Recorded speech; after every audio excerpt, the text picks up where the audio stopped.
आपले मतदार खात्रीपूर्वक करतील ही मला आशा है। सरकार को बर्खास्त करने की मांग की, क्या वजह है, किन मुद्दों का? मैंने अभी सारी बातें कही ना। पिछले साल 1.5 साल से जो गुंडागर्दी चल रही है, खुलेआम हत्या हो रही है, पुलिस कुछ कर नहीं रही और इसलिए नहीं कर रही क्योंकि उनके ऊपर एक प्रेशर है।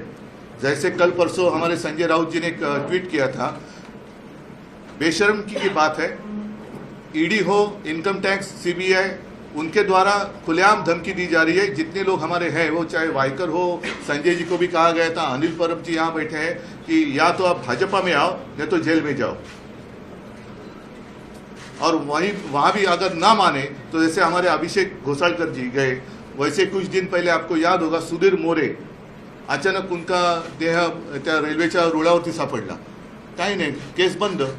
तसंच आता जिसने मारा और उसने खुदकुशी की, केस बंद हो जाएगी। लेकिन क्या इसके पीछे और किसी का हाथ था या नहीं था? और ये अभी अचानक इनकी हिम्मत इतनी कैसे बढ़ गई? ऐसे नहीं कि पहली बार महाराष्ट्र में लाइसेंस या वेपन लोगों के पास है, लेकिन कभी ऐसी बात हुई नहीं थी। और जिसके वेपन से हत्या हुई है, क्या सचमुच वो मॉरिस ने गोली चलाई थी? मतदार खात्रीपूर्वक करतील ही मला आशा है। सरकार को बर्खास्त करने की मांग की, क्या वजह है, किन मुद्दों का? मैंने अभी सारी बातें कही ना। पिछले साल 1.5 साल से जो गुंडागर्दी चल रही है, खुलेआम हत्या हो रही है, पुलिस कुछ कर नहीं रही और इसलिए नहीं कर रही क्योंकि उनके ऊपर एक प्रेशर है। जैसे कल परसों हमारे संजय राउत जी ने एक ट्वीट किया था, बेशर्म की बात है, ईडी हो, इनकम टैक्स, सीबीआई, उनके द्वारा खुलेआम धमकी दी जा रही है। जितने लोग हमारे हैं, वो चाहे वाइकर हो, संजय जी को भी कहा गया था, अनिल परब जी यहाँ बैठे हैं कि या तो आप भाजपा में आओ या तो जेल में जाओ। और वहां भी अगर ना माने तो जैसे हमारे अभिषेक घोसाळकर जी गए, वैसे कुछ दिन पहले आपको याद होगा सुधीर मोरे, अचानक उनका देह त्या रेल्वेच्या रुळावरती सापडला, काही नाही, केस बंद। तसंच आता जिसने मारा और उसने खुदकुशी की, केस बंद हो जाएगी। लेकिन क्या इसके पीछे और किसी का हाथ था या नहीं था?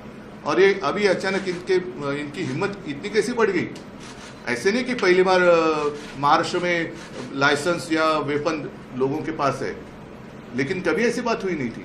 और जिसके वेपन से हत्या हुई है, क्या सचमुच वो मॉरिस ने गोली चलाई थी? अगर आप ये वीडियो YouTube पर देख रहे हैं तो हमारे चैनल को सब्सक्राइब करें और बेल आइकन को दबाना ना भूलें। अगर आप Facebook पर ये वीडियो देख रहे हैं तो हमारे पेज को लाइक करें।